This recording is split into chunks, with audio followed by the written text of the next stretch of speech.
Hello, ladies and gentlemen. Oh my god, it's another Hotfix. It's been a little bit of a break, son. A little bit of a break, a couple of weeks break. I was expecting. Now I'm gonna call you out on this. You promised something to people before I went on holiday. You promised a sexually explicit something on a Thursday to make up for a lack of Hotfix.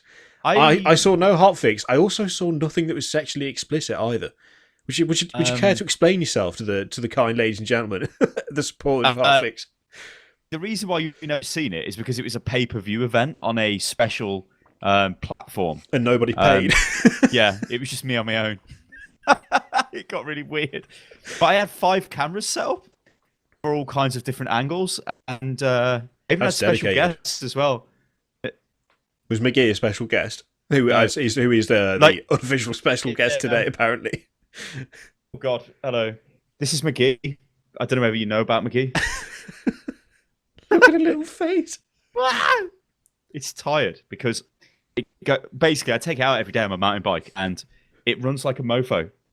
And it's really tired, so it just wants to lie on me. Look, it just wants to lie. Well, I'll show you my webcam. Look. It's like having a little kid. What the hell? Yeah, McGee. I saw a McGee yesterday. This is nothing to do with video games. I'm going to tell you anyway because it made me laugh. There was a my t-shirt. I think it was like a golden retriever cross of some kind. It was quite a red dog, but it looked like a golden retriever. And it was playing football with a woman outside the co-op. And like she was kicking the ball, and it was herding it with its nose and bringing it back. And then out of nowhere, a McGee, like an actual clone of McGee, runs in, grabs the ball, and just runs off. Turns out the McGee, nothing to do with that dog or the owner. It was some guy who was walking his dog nearby, and his dog just nicked the ball. A little vandal McGee. I was disgusted, bloke. I hope McGee's better trade than that. I know, McGee wouldn't do that. He should get throttled, wouldn't you, McGee?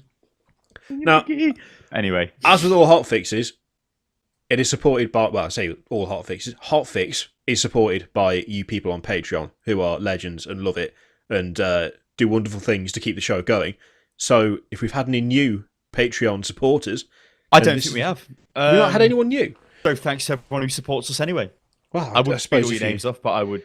Yeah, there's a lot of like people changing their pledges and stuff, but not really. I don't think anyone knew. So, well, if you want a shout out at the start, then you can support it on Patreon. As always, the link is up there. It is up there. I just bashed my microphone. It's also down there somewhere. I'm always very careful where to point there. Because I've seen people who do videos and they say, oh, if you'd like to support me, there's a link in the description. And they point directly at their crotch. I'm not a fan of that. Keep it to the side. That's professionalism. Yeah. Don't make it lewd. Which takes us, ladies and gentlemen, straight into the first topic. What the... So we're going to go straight into the first one. I'm going to switch over to desktop. Hopefully, you will see the face of Mr. PewDiePie. No. And there he is. He died recently. Did he? Well, probably recently. It's probably like 10 years ago. No, I don't know what I'm talking about. That's still sad. Okay. Right. PewDiePie's right. Okay, let's talk business. Okay, PewDiePie is a big company, right? He's a production company. He gets paid in dividends, right? Well, we haven't actually. Hang on. We haven't actually said what it is. So this is like get there. Yeah. Yeah. But it's probably better to do like the quick summary at the start of the video. So essentially, PewDiePie's earnings from 2014. How people get to his. I was getting there. For God's sake. Basically, the earnings his company makes are public knowledge. Yeah. So somebody found out, and it's gone everywhere. As to find out every year because it's the biggest channel on YouTube, and everyone loses their shit because they can't believe that he's making millions a year off YouTube. And that's basically it. And everyone goes crazy. And this is going to open an entire debate, right, on fucking cabbages who don't understand that people make videos on YouTube to make money, right?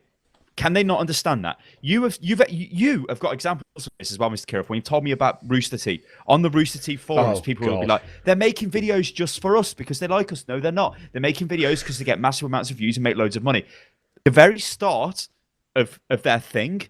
I don't know what this symbolises, but the very start of any YouTube channel, beginning, unless it's a shit channel, like some sort of channel run by a network, I won't name any names, or those channels that were started through some sort. Remember that YouTube creator thing where they got like massive grants, and I think only Geek and Sundry actually did anything. Yeah, all the other ones capitulated. Yeah.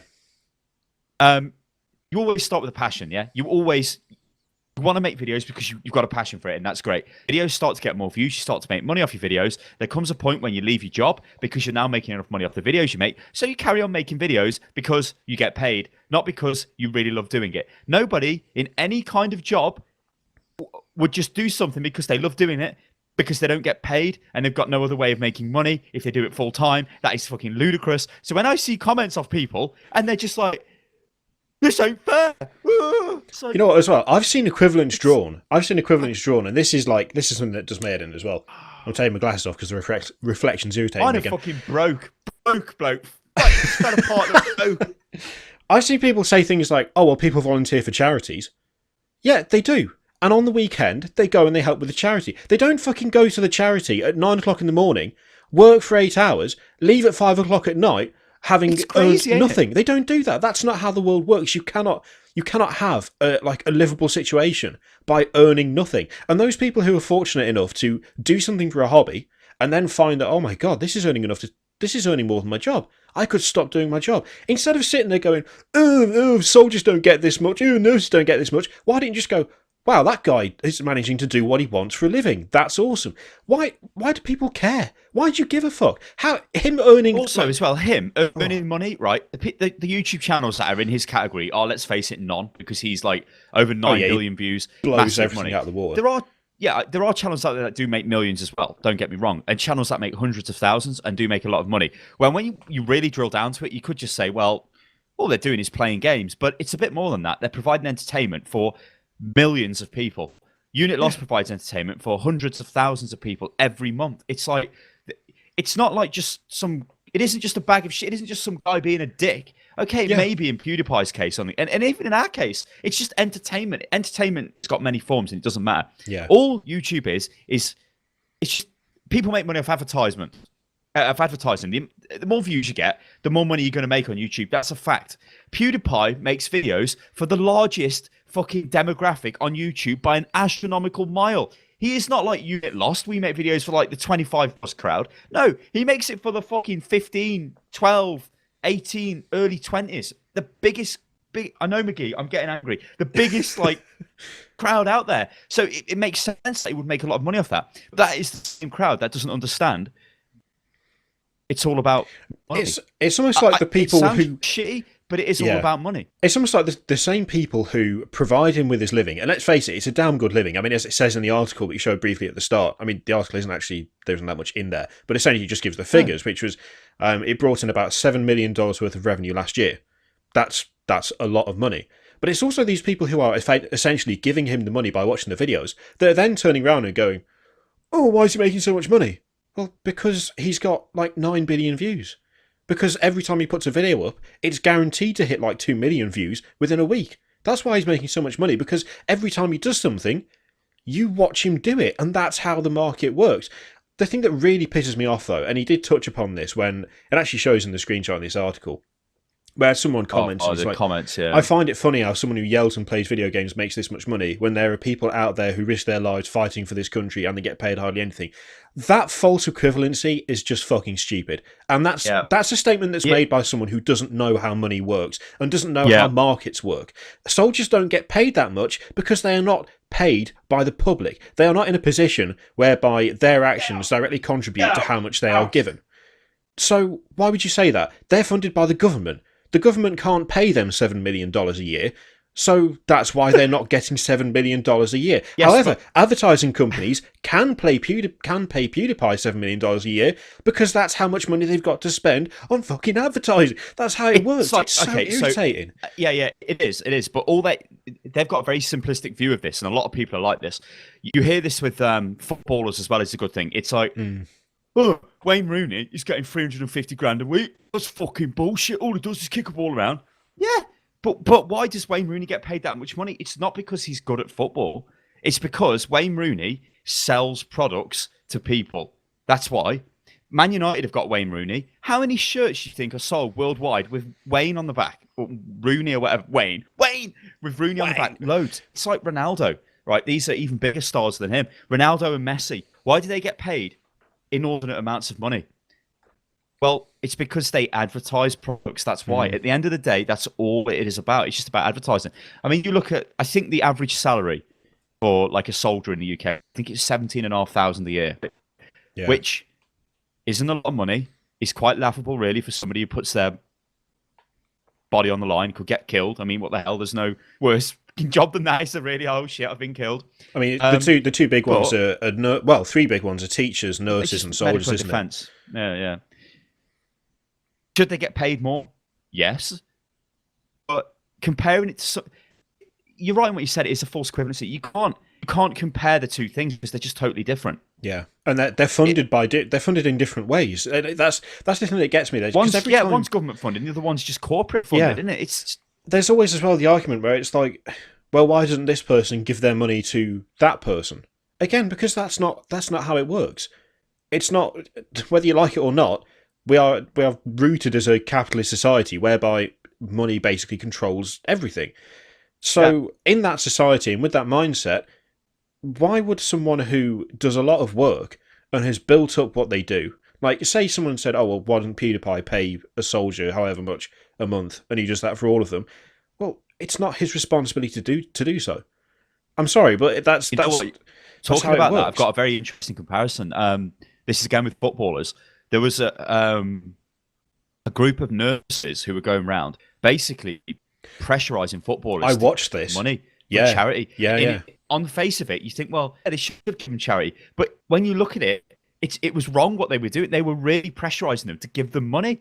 You earn a lot of money, give us money. And it's like, well, that's not fair, you know? Yeah. I know they earn a lot of money, but... The fact is that, for me, it's the biggest problem I have with all of this stuff. And, I mean, this has happened now with PewDiePie. It happened last time, people found out how much he made.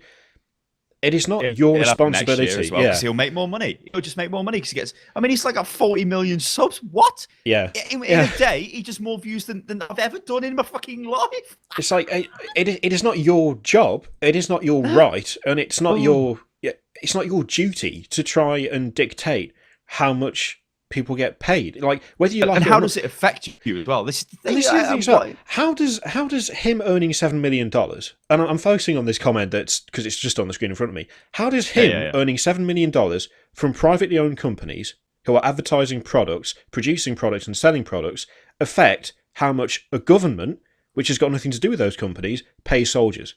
Where's the relation to that? Him being paid $7 million does not mean that the US Secretary of Defense has got $7 million less to pay people. That's not how it works. That's not how any of this has ever worked. So that aspect of people getting worked up is just mental anyway. And then when you get that's one of worryingly, that's one of the more intelligent arguments that people come up with when it turns out that people are making money off entertainment. There's far more where it's just like, oh, he doesn't deserve to do this. Well, says who? Yeah, you get says you. There's a lot of that. There's a lot of that where it's like, oh. Why is it? Well, it's jealousy. It's like, why is that guy? Why is he doing it? I can't do it. Well, it's because he's doing it. That's the difference. It's like, I mean, people like PewDiePie, okay, very successful on YouTube. Every successful channel on YouTube is lucky because they've stumbled on something and it's just took off. But then, there's a ton of people who try and copy him. Like, there must be millions of channels that try and copy what PewDiePie does. Let's just scream into a webcam. Let's do whatever. And it's old hat because it's not the original, and people only know the original, really. Oh, that's what they come for. I mean, it is a deep problem on YouTube, the way it rewards people with tons of views, because it means that this type of content that he makes, which he is not an idiot. Most people who have massive channels are not idiots. You look at somebody like Syndicate Project. He's not an idiot, but he knows what he's making gets him a lot of money. People like Ali A, he's not an idiot, but he knows what he does gets him a lot of money. They're not idiots, you know what I mean? That's something that really makes me laugh when people turn up and they go, oh yeah, well, anyone can be a retard screaming into a webcam. It's like, yeah, anyone can do that, but not everyone can earn $7 million in 1 year doing it. You know, it's not just a case of he was first to it, therefore he is the best at it. There are plenty of companies, there are plenty of people who have been first to an idea and it hasn't worked. No. You know, they've failed miserably. They've fucked it up. He hasn't fucked it up. He's got to have at least some modicum of intelligence about him and some idea of what he's doing to not only become the biggest channel on YouTube, but to stay there permanently, and not just stay there, just obliterate everybody else, because he has. He could easily have screwed it up at some point, but he hasn't. He's not an idiot. That's the thing that I don't like his content. I've said this before. I do not like what he does for videos. I don't find it entertaining. I don't find it funny. I just don't. It's not aimed at me, and I don't have any real appreciation for it. There's been instances in the past of him doing things with his rape jokes and stuff like that, and we can see this on our channel right now with the video I put up with Frankie, where he doesn't disclose brand deals correctly. You look at the comments on that, and there are people defending him. It's like, but why? You know. I've told you that he's not disclosing brand deals correctly. I've showed you the regulations, and then I've showed you how he's trying to get away with it. Yet they still come in and abuse me. So you still get this fan base who will believe anything you do. So PewDiePie, when people, too big to fail is a term that's been thrown around with the banking system over the last couple of years, which is true. And that's why, is it RBS or was it Lloyd's? One of them got a 30 billion bailout, didn't they, from our government? Yeah, and they still fucked it up. That's one of the things I like about it. It's like too big to fail, but they still nearly failed. Like that's but without that, it would have been bad. I know this is like a ridiculous comparison, but PewDiePie could literally do whatever the hell he likes, and he would still have a fan base. One thing PewDiePie does say though is he doesn't really do brand deals, which you can kind of tell he doesn't really do on his channel. He doesn't have to, because the views he gets are insane. No. I can't talk about how much I've been paid for brand deals because of contracts and whatever, but I've said before on various videos that it's way more than a channel earns in a month for one brand deal, way more. Yeah. So these guys are going to be getting crazy offers. Like Frankie, this is why I was so pissed with his channel. I know that he's going to be getting considerable offers for brand deals, and I know that a lot of the framework for these brand deals will be how many conversions can you get? If you don't meet that, then you don't get paid this much. You won't get paid that much. Yeah. It's crazy. I mean, you see with the Frankie example, I think he mumbles, sponsored me a free video, sponsored me a free game. That's not English. Sponsored me a free game. Doesn't mean anything. A channel of that size has not just been given a game and has not just made a video, unless they're mentally retarded. Apparently it's not, because he's a lawyer, paramedic, Superman who's been to Mars or something. Right? Yeah. He's been paid for this. I am nowhere near his size. I have never made a game that is made a video on a game that's a branded deal and not paid for it. Yeah. YouTubers get sent games for free all the time. Yeah. Every game we get is basically free.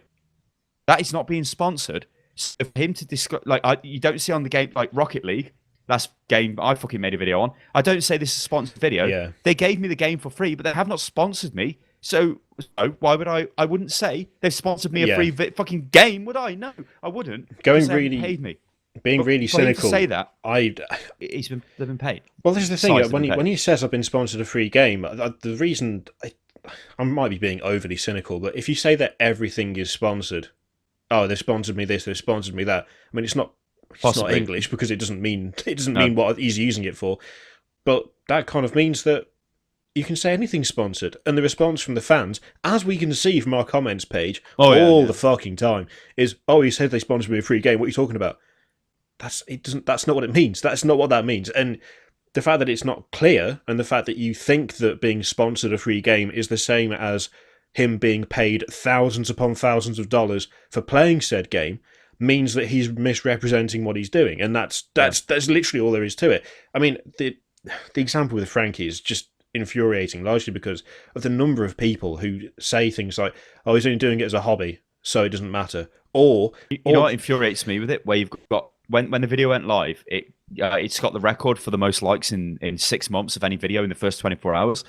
It then went up to something like 700 likes, I think, and it had about 200 dislikes because they were the Frankie fanboys who caught wind of it. But now, if you look at it, our reach has gone. Like, our fan base has seen the video and have basically liked it, or anyone with a brain has liked the video. Because, me saying just our fan base is not true, but the reason I say that is because our fan base, I encourage you guys to just say what you think. I don't want a load of mindless idiots who just believe whatever I tell them.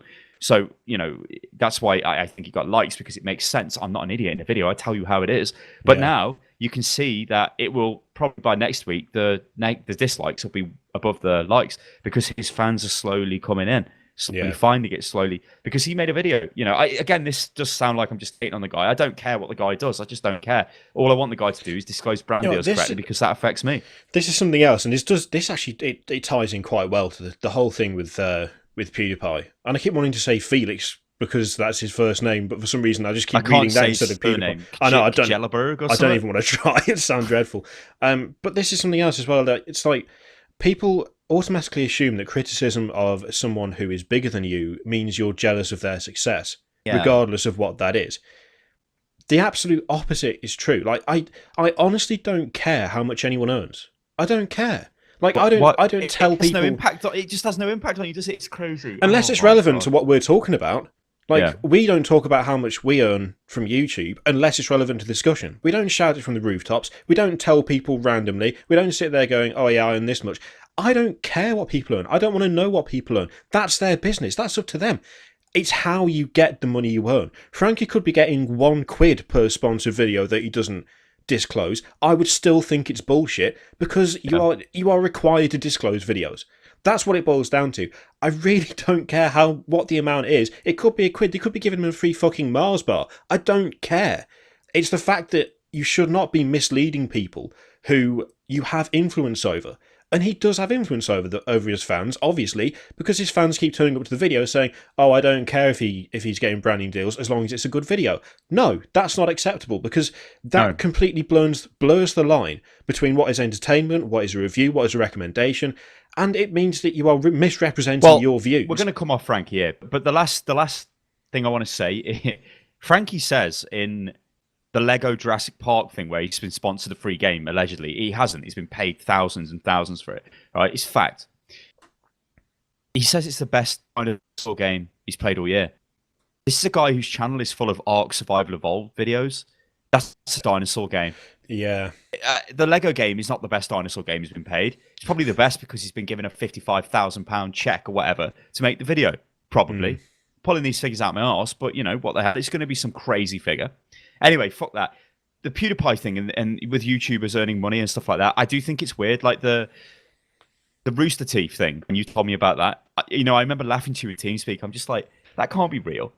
Yeah, how can people just think they're turning up out of the goodness of their own heart to make videos just for them? There's an interesting. It's almost like it gets dirty, isn't it? It's like as soon as it's like, oh, we make money off this. Fucking hell, I ain't watching your videos. It's shit. What the? It's like. What? It's an interesting split as well, because there are people who genuinely just don't understand how it works. And they'll say things like, oh, they're just doing it for fun.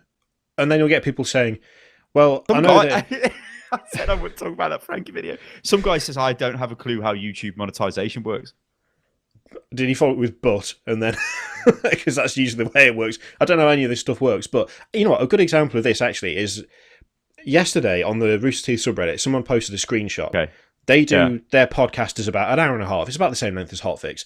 I've seen it. Yeah, and it's like me and my wife watch it, and it's quite funny. It's entertaining. The amount of adverts they put on it. If you look at this Hotfix when it's live, there'll be probably 2 mid-roll adverts, 3 maximum depending on the length. We don't ram it full of adverts. Usually about one every half an hour, I think. Yeah, it's about that. However, for the 1 hour and 37-minute podcast, there was one like every 10 minutes, like as short as you could put them together. Yeah. Now, someone said in the thread, they don't have any control over how many mid-roll adverts there are, so it's not really their fault. I mean, I don't often comment on Reddit, but I just said, yes, they do. They absolutely do have control. They control how often they appear and what kind of adverts they are. They do have control of this. And then I said, the reason there's so many adverts is because long format videos earn more, the ads are better, therefore you put more ads on, because then the video makes better money. That's just how it works. And I did say, I think 1 every 10 minutes is a bit over the top, especially if they're, you know, unskippable like video ads, like the 30 seconds ones that you can't get past with a skip button. That's a bit. I mean, like, bit over the top. Again, just to give you some vague money-related things again. What Kiri says with longer format videos, they are the best earners, especially for some reason mid-rolls are worth quite a lot of money. Yeah. You guys probably remember the Batman video I did. It's pretty close to 50,000 views. You're lucky if you could buy yourself a pint and a half down the local with the money that made. Yeah, that's just how YouTube favours it. But it's that interesting contrast where people don't understand how monetization on YouTube works. They don't really understand how much control the individual company or channel has got over the monetization. And then when it turns out that these people are making loads of money, you can't control is what advert shows up. Yeah. And even then you can. Even then you can to some extent, because you can email your network and say, I don't want this ad showing. Yeah. You know, if it's some like political advert or some shit like that you don't want, or a religious thing or something. But it's always the same conversation of, oh, they're just greedy. They're just trying to get as much money as possible. It's all a business. It's all a business, and that's what businesses do, and that's how they survive and they grow and they produce more content. And coming back to PewDiePie, the end thing for me is always that if you're spending your time worrying about how other people are earning money, you need to find something better to do with your time. That's all it boils down to. Him earning $7 million does not affect you in the slightest. It doesn't affect how much you earn. It doesn't affect how much your parents earn, your kids earn, your brother earns. It makes no difference to your life whatsoever. It is a zero impact figure on you as a person. So why do you care? Instead of moaning about it and saying, oh, well, in my job, whatever, I don't, bus driver, office job, whatever you're doing, instead of sitting there going, I deserve more, why am I not being paid as much as this guy who's doing something different to me? Why don't you try and do something that will make you earn more? Because that seems to be a big part of it as well. It's this attitude of, well, I could do that, so therefore I deserve that much money. Can you do it as well? Can you identify a market that no one was in at the time? Go into that market, become massively successful? Can you do that? I mean, knock yourself out if you can. I say, I mean, a lot of people have got stories. I know Husky Starcraft is a similar thing as well, although I don't know what the fuck's happened to him. But they started, like, they're just like guys who liked games, and they come out of college or wherever the hell they are. They go and get a job in like a fast food place. I think PewDiePie worked on a hot dog stall or something. Yeah. And then in their meantime, in their spare time, they just go and make videos and throw them on YouTube, and it just gets big. And it's like, oh, great. And then they realize, hang on, I'm earning money off this. And then they realize a bit more. They eventually get, self-employed. They start making money. Then they realize, you know what? I don't have to go to that job I had anymore, so I can just make more videos. And then that's what they do. I mean, okay, that's probably PewDiePie's day, right? He is going to work hard, because I'm here all fucking day on Unit Lost, and I'm not nowhere near the size of PewDiePie. He will spend all day thinking of videos, right? He does all the video editing himself. And his videos, even though they are edited in like a shoddy way, that's his style, and it's going to take work. He's going to have to go through loads of recordings, loads of like, you know what it's like, don't you, Kiri? If you've got like a 2-hour video, you've got to cut it up. It's going to take a lot of time. You throw the video out. He's probably working 10 hours a day, minimum, right? I work more than that, so he's probably working more, because you get addicted to it. I think when it's like your own thing, you just get addicted to it and you just keep doing it. Should he really be earning as much money as he gets for the work he's doing? Well, YouTube is a snowball effect, because it's all about views. Like, if I had 1 million subs now, I would not be doing anything different than I am now. But I'd be getting paid a shitload more money. But it's why? Because you're providing entertainment for loads more people. But at the end of the day, like you said, Mr. Kirioff, it does not. If you worry about what other people earn, don't. Do not fucking worry. It has no impact on you. Who cares? Yeah, I mean, unless you're in a workplace and he even said somebody doing the same job as you is getting paid more than you. At that point, you need to go in and say to your boss, "Fuck you." Yeah, I mean, he even says himself, it feels like other people care more about how much I make than I do.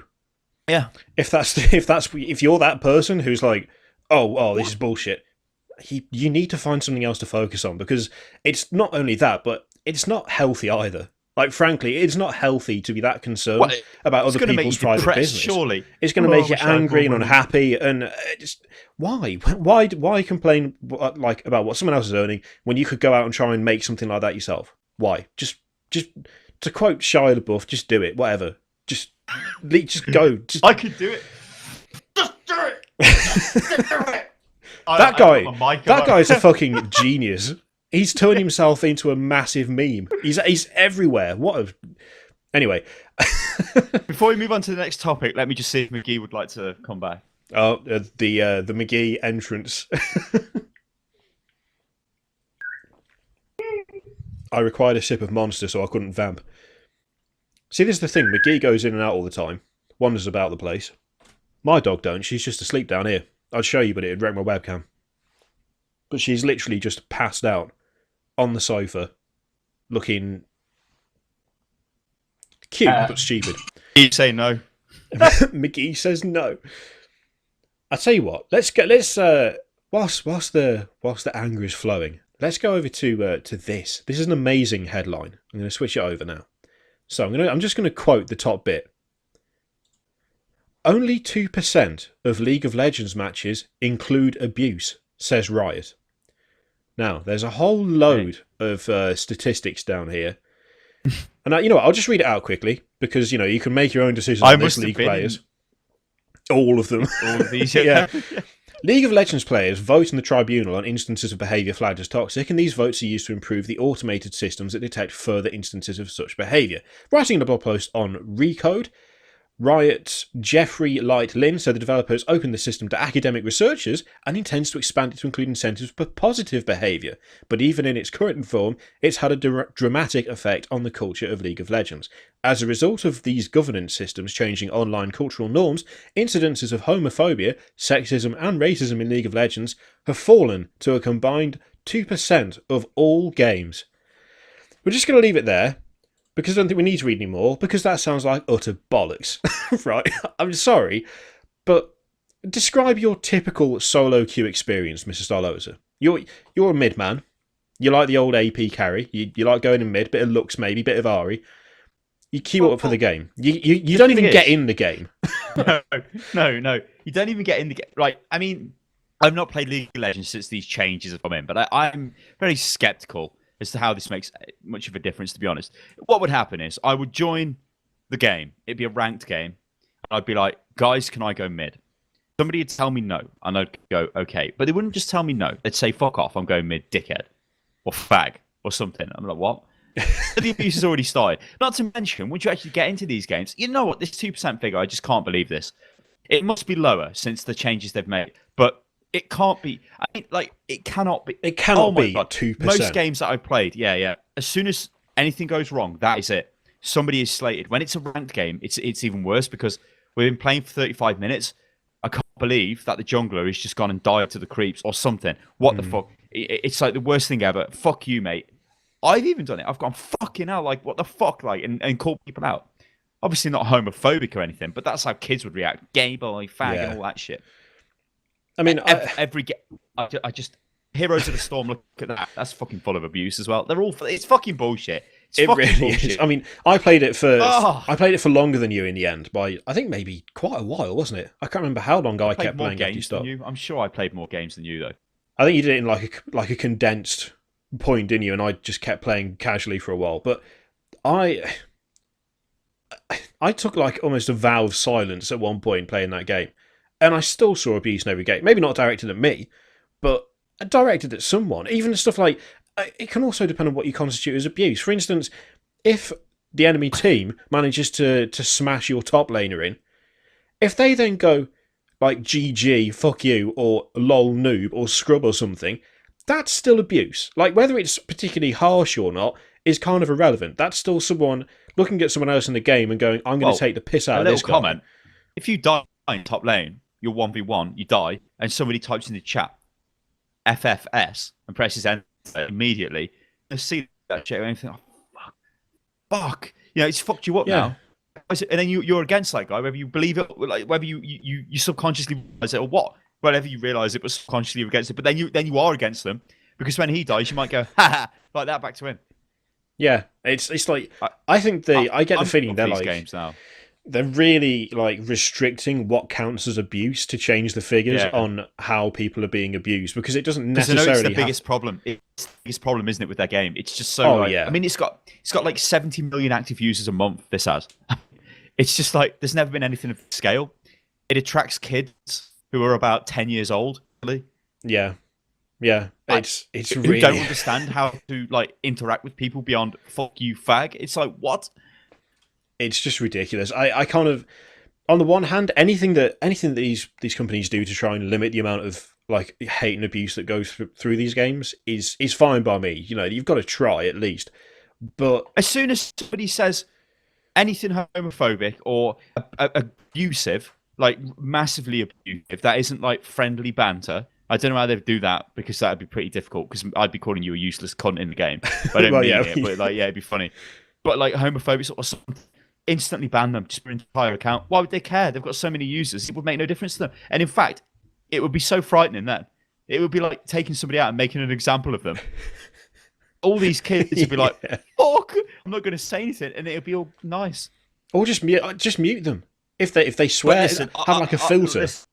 Anything, just mute them straight away. We ain't qualified. I'm not qualified to really comment on this because I know there's a load of changes. I remember there's like a reputation thing which started to come in when I stopped playing, and that's apparently much different now. So there are a load of changes that I don't know, but I find it very hard to believe that it is only 2% of games feature any kind of abuse. Yeah, it's that seems like an exceptionally low figure for a game that has such a massive problem. If I play 5 games today, there's going to be some abuse in that, and that can't be 2%. It just can't.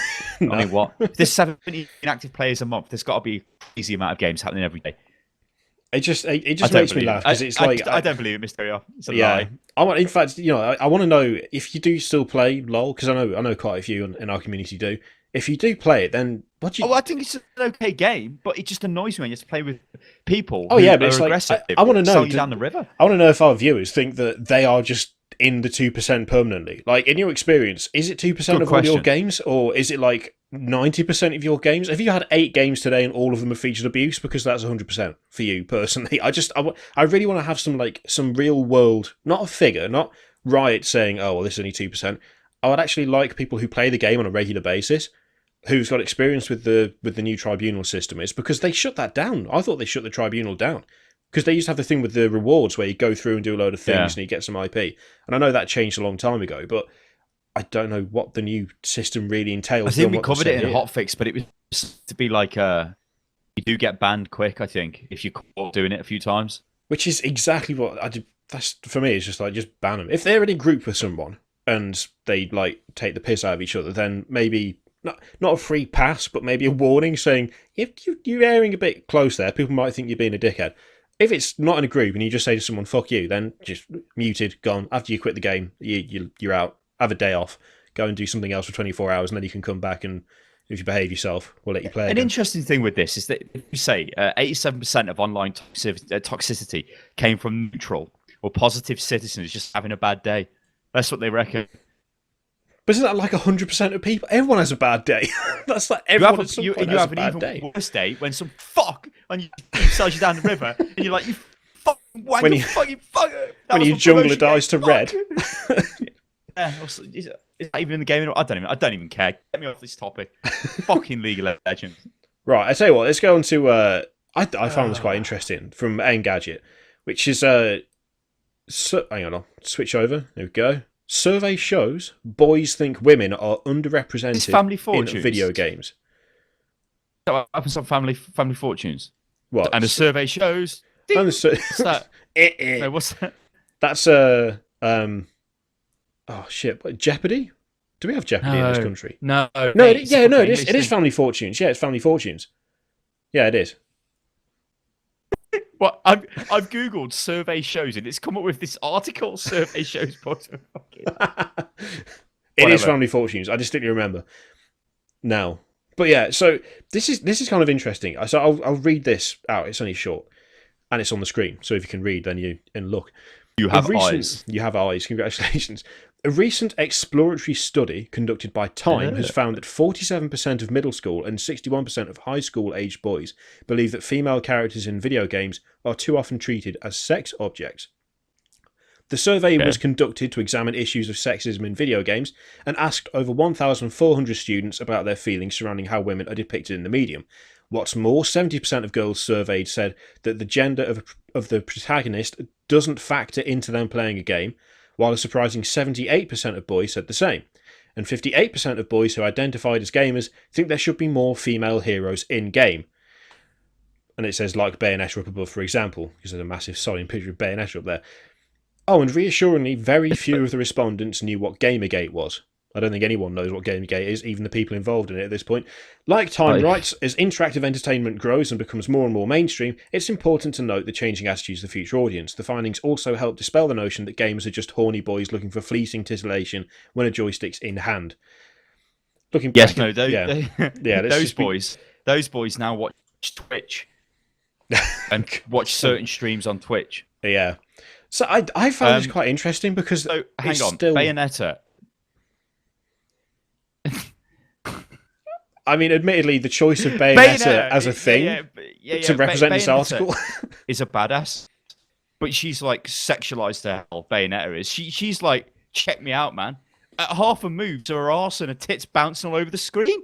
I mean, what? She literally gets in the first game. I just don't remember. She literally gets naked to attack some stuff because her hair turns into a dragon, and she's just floating around without clothes on. I mean, she is the most overly sexualized character. I think of the last Bayonetta, she's like riding an F-16, going whoosh, whoosh, whoosh, like yeah. It's such a weird. I don't know. This is kind of interesting. I mean, like for me, I know I'm not a schoolboy. I don't care what the hell. I don't care if it's a woman or a bloke. I just don't give a shit. I don't care. I'm not a retard. I don't care. For kids to say that they don't care, it's not really a shock to me, to be honest. Well, I think the thing that makes this interesting to me is that there is like a prevalent attitude on the net that it's just the wankers with a loud voice. Fuck a lot of them. Yeah. When I made my Doom video about the E3 wrap up of Doom, right? I showed on that video fucking 2 people I'm not going to name, big Gamergate bosses. Both of them are disgusted with the level of violence on show. Disgusted. Hundreds and hundreds of retweets and favourites and all that shit. And it's like, go away. But they've got a loud mouth. Who appears on loads of American television shows? Yeah. That's right. The nameless woman. You know what?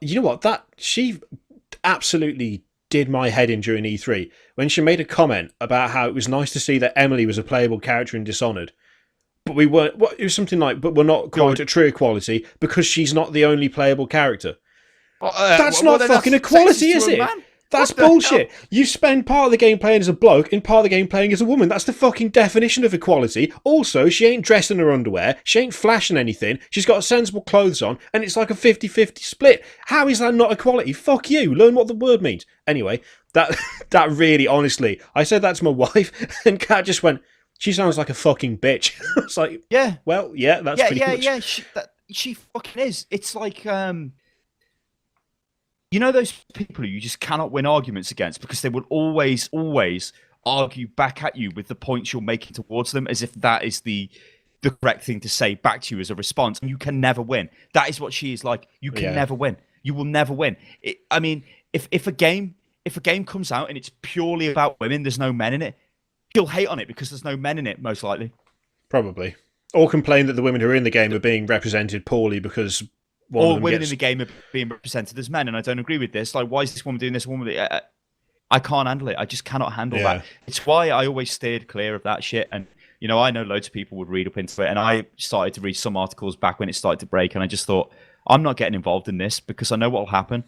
I can't understand how people think like that. Equality is a thing, don't get me wrong, but it's just such a non-argument that they've got in relation to almost any... I mean, do you remember when she bashed... What was it? Damsels in Distress, I think it was. And it was like about Mario. Why is Mario always saving Peach? Peach is always like, oh, come and save me. Why isn't that a man? Why isn't it a woman saving?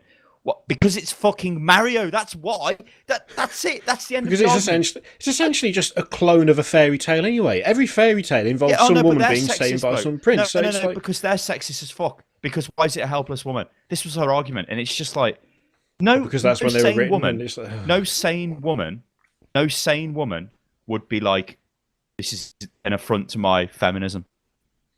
Also, she cannot be forgiven ever for using Dragon Age Origins as an example of how women are misrepresented in video games. My fucking female mage went through Dragon Age Origins and kicked the shit out of everybody. My female fucking warrior went through and kicked the shit out of everybody. So fuck you. I'm sorry, but especially that game, and the entire evidence was she was talking about 2 guards who were being like essentially racist and sexist towards a female city elf who got butchered at the start. But if she played the fucking Witcher, and they're like, oh, she's pretty, I'd still do her or something. I'm like, it's almost like that's designed to point out just how horrendous city elves are treated by human citizens in this city. It's almost like that's deliberate. And it's almost as though when I fucking played a female city elf, I fucking killed a ton of guards. It's, oh God, it really does my head in. But the thing with this article that I like is that, as you say, it's the vocal minority that like kind of sit there and go, oh no, women are just misrepresented, they're underrepresented, there aren't any women, there aren't any female heroes, it's bullshit. The fact that you can, like, it's getting to the point where you can just name tens, if not, you could just keep on going and going and going. They're everywhere, they're all over the place, and they're represented in a decent way. I mean, how is Lara Croft not decently represented in Tomb Raider? How is any female hero that you choose to play in Dragon Age Origins, Dragon Age 2, Dragon Age Inquisition, all of those have got strong female characters?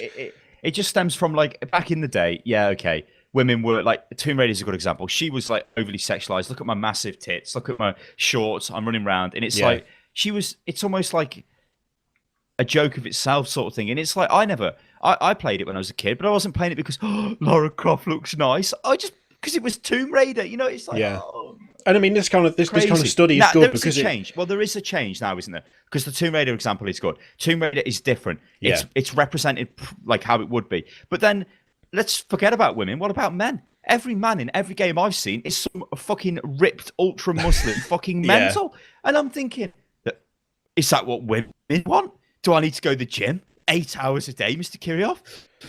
Exactly, that's the other thing as well. It's like people say that it's just stupid with stuff like this study where it's like, you know, boys want more strong female leads and they want them to be represented properly. That's good because that shows that actually, for everyone who sits there and goes, "Oh well, it's just because of men. All men want is this kind of female character." It's like, no, not really. No, I've never. And the whole thing about gaming being a male industry, well, a male consumers, is not right as well. Loads of women play games. It's bollocks, play games. It's absolute bollocks. It's really frustrating. I mean, you see women in like decent positions as well at gaming companies or at media companies, and the default response from like the same people who like sit there and be the vocal minority. So, oh, what's she doing there? She's a woman.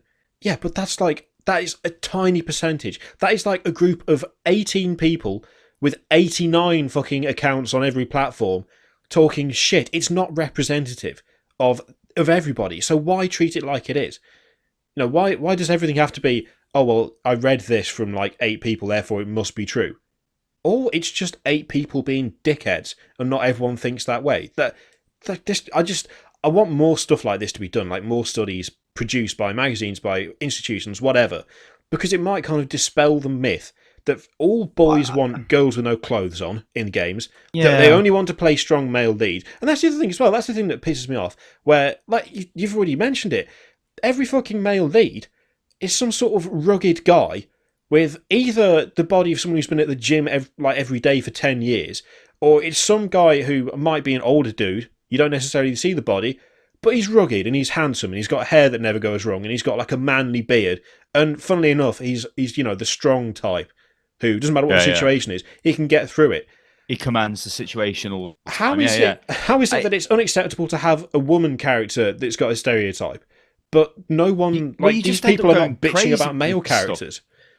There was an advert on the telly recently. I've seen it on YouTube as well. It's about getting women into engineering in this country, and it just says it shows girls playing with like train sets and Lego and stuff like that, instead of them playing with a little Princess Barbie. And all it says in the advert is, if your kid likes it, let it do it. And then it just comes up with like women engineering, whatever. And I just thought, when you think of things like that, you know, a baby girl is dressed in pink, a baby boy is dressed in blue. But can't the girl be dressed in blue? Yeah. But it's like, but it's just a baby girl. It's like me. What do I do when I go into a supermarket or something? I open the door for people. Yeah. Mostly, if it's a woman, I will open the door and let them come through. So, you know, ladies first away. I even say it to McGee. When I bring McGee back from a walk, I open the gate and I say ladies first, and McGee goes in, right? That isn't me being some sort of, like, sexist arsehole. I am the man, I will open the door. I'm just, like, opening the door. But would I do it for a man? I've done it for men. I've, like, petrol station, mate, open the door. Yeah. I was under the impression that's just being polite, because that's just what I do all the time. I can't. It's just stupid. It's just fucking stupid, and I hate the whole argument. And I just think that people who get into it are just fucking idiots. They're wasting their time. And the people who follow the loudmouths about, who are just preaching garbage, need to fuck off. It's like it's just become a massive. It's just a giant shouting match, and the problem is that there's so much shouting that you don't actually get to see the progress that's being made, because everything is like. for every time you get like a Tomb Raider with a well-written female character that doesn't get naked every 5 minutes, there's going to be someone who will look at a completely different game and go, yeah, but look at this one. This proves that things aren't changing.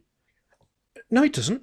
No, it doesn't. It fucking doesn't, because we've got all these other examples of where it has changed and things are moving forward for the better. Right, so this is a spoiler. This is a Game of Thrones spoiler. Bolton rapes what's his face, right? Yeah. Well, he's an absolute fucking arsehole of epic proportions. That would be something you would expect his character to do. Was that not a massive explosion across every fucking website? People saying this was a disgrace of a scene, should not have been aired. And I'm thinking, this is Game of Thrones, where people get wasted, like murdered all over the place. This guy, he is a murderer and a rapist and a torturer and a sicko. What do you expect him to do? It's like... And yet, where was the outrage? Where there was the scene a couple of seasons earlier where he was hunting some woman running through the forest and he put arrows through her. I didn't see outrage for that. What I saw was, when he fucking hell, this Bolton guy is a right dickhead. But when he does it to a main character, who happens to be a woman, it's like, oh, you can't do that. It's representative of the character. It's representative of the character, and it shows direct influence in how she reacts to it and what happens afterwards. What happens with Reek as well. So it's a direct... It causes... It's a catalyst for a direct reaction to something else. So... I don't understand why there hasn't been like a major reaction off this nameless person and a cohort on The Witcher 3, because The Witcher 3 is... One of the reasons I like that game is because it is kind of real. They don't know anyone who's played it. It's too complicated and it's too like big, so they haven't touched it because they don't know how to approach a game that. Well, I'm sorry, but touch games that are big. That's their thing. They don't fucking play games. They didn't do it. They don't play games. They don't. No. So what they do is they comment on them. They look at what other people have said about the games. They look at the female characters on like videos on YouTube and shit. They get like feedback from people who are just as biased as them, and then they sit there and go, oh, women are treated really badly in this game. Yeah, do you want to fucking prove it by playing it yourself? Show me where you experienced this bit. What hour was it? What area? What level? What level were you? What level was the character you interacted with? They don't know any of those details because they didn't touch it. Instead, they just wind up the fucking complainatron, make a massive, like, stupid series of tweets or a video, and then sit there and rake in money because all of the people who were too...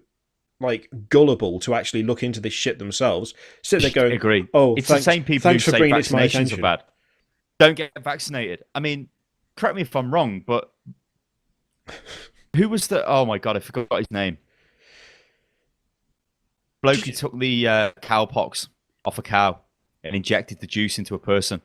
Oh, the first vaccine guy. Mel something. Oh my God, I'm Googling this. I can't remember. Is it in the US there was the first outbreak of, was it measles or something again? Jenner, here we go. Edward Jenner. Smallpox vaccination, yeah. So he basically took juice out of a cow with pox and bagged it into a person, and then he realised that, oh, they But basically what I'm trying to say is hundreds and hundreds and hundreds of years of medical science have gone into vaccinations. But somebody gets onto social media, shouts the mouth off about vaccinations, and suddenly people don't want to vaccinate their kids from measles and shit like that. Deadly diseases which fucking kill you. Jesus Christ, people, kill you. All the best argument I've ever seen where, I can't remember who it was. It unfortunately, sorry Americans, but it was someone in your... It was someone in your country, I'm sorry about this, who said that their kid got the flu jab and then they started getting symptoms that were like the flu. I mean, how do you go about simplifying something enough for someone like that to understand what's going on? Like, there aren't enough crayons in the world to draw that diagram. This shit. I take drugs that destroy my immune system for Crohn's, yeah? There's two different types of vaccines you get. You get the live virus and you get the dead virus. The dead virus is not as effective. But if you inject me the live virus, that will fuck me because I've got a fucked immune system. So I have to have the dead one. And they give me flu vaccinations. Do you know why I have it done, Mr. Kirill? Because fuck me. I don't want to get it because I've got a fucked immune system. It'd be bad for me. But guess what, guys? Even if you've got a normal immune system, it's still going to fuck you up. Because it's the thing that gets me is that it's the whole anti-vaccine thing that makes me laugh. Is it's like, I won't do this to my kids because it'll give them... I don't know, what is it, Downs or something? It's always like some sort of stupid illness that there's no way that it causes that. And yet, these are the same people who will still like take a paracetamol for a headache. So vaccinations are giving your kids autism, but you're perfectly happy to stick another drug down your own throat or down their throat if they've got a problem, or like pile them full of Xanax or whatever because they're like over the top and too energetic. But don't give them vaccinations because that's just stupid. While we're ranting about health, I don't know. With Hotfix here. We're just going into a while massive... we're ranting about it as well, I don't agree with all this. Like, my kid's got ADHD. Everywhere you know what? now. That is like, a serious. That's a serious issue. You know what I'm going to say? I think this is because I've spoke to parents, right? Because I'm a man of means, and when I was a kid, parents were like very hands-on with the kids. They'd play with the kids, they'd throw them about and whatever. Kids need that interaction when they're young. I've seen a lot of kids in my family growing up. They don't have any interaction off their family really because they're just sitting there playing fucking Nintendo DS or sitting on an iPad all day. And you know, I go out on my bike through the woods, and I see tree swings every now and again, and I think I remember coming up here as a kid on a tree swing across the big crevice, whatever we used to call it. No, there's a really interesting thing. There's an investigative journalist called John Ronson who's written quite a few books, and I've got all of his books on my iPad. And I was reading one the other day where he actually went to the US because he was doing an investigation into psychopaths and like what does it mean to be a psychopath? What does it actually entail? How do their minds work? And whilst he was there, he kind of got sidetracked into the fact that like what is it? It's diagnoses. More people were being diagnosed with ADHD than ever before. Like it's a massive problem where it's just being diagnosed for everything all the time. A kid's restless. He's got ADHD. It's like, what the fuck? And he spoke to a woman who, of her 3 kids, all of them were on medicine for ADHD. One of them was 4 years old, and she was like, "Oh, he's having mood swings all the time. One minute he was really hyper, the next minute he was really sleepy." And the doctor's like, "Oh, yeah, that's ADHD." No, it's because he's a fucking 4-year-old child. That's what kids do. They're children, and they're not. They're not teaching it. They're not playing with them. They just lock them in a room and they just let them do whatever they want. And the kids just get restless.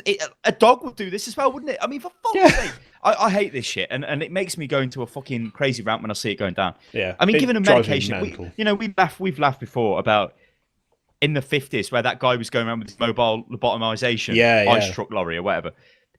Basically, those kids, they're a bit hyperactive. Let me just introduce a pick to your nose and just smash the front of your lobe in. Of your frontal lobe, because then you'll calm down.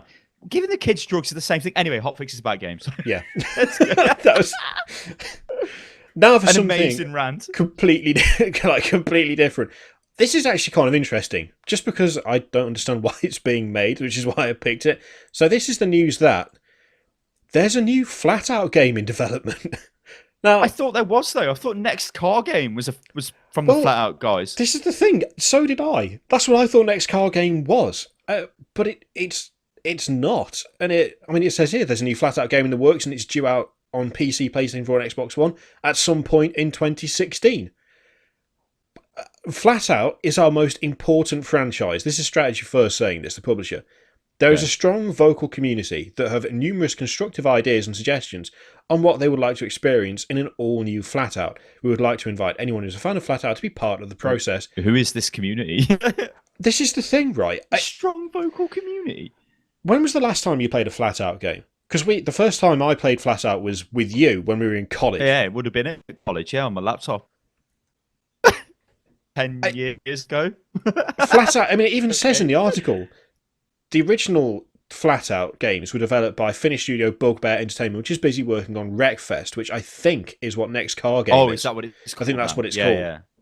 As it says down here, FLATOUT 3 Chaos and Destruction was developed by Team 6 Game Studios and released on PC in 2011.